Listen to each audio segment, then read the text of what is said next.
Hello, Barb here, and I'm by myself, so this is Barb's Sclero-What Adventures. We left off yesterday. I had went home from the emergency room with some pain meds. The doctor had said you need to go to Mason City the next day. My husband, Mike, needed to leave on a trip the next morning. He was a commercial airline pilot at the time, and so he left on a 3-day trip. So this is where Randine comes into my Scleroderma story very quickly.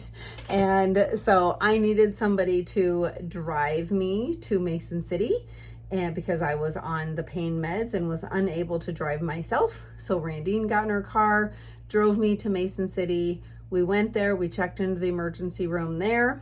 We sat there for a couple hours.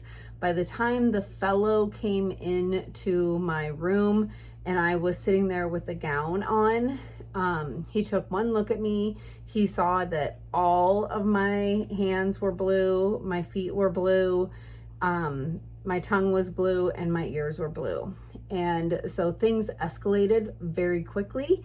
He ran out, got the real doctor, came back in, and the real doctor looked at me and said, okay, we need to admit this girl immediately, and we need to run an angiogram and some blood tests to make sure that she does not have a blood clot. So there you go.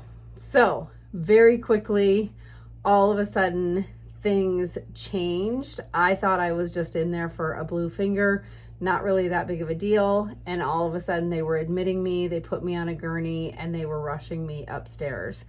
And so Randine was there with me, and wait till tomorrow to find out the rest of the story.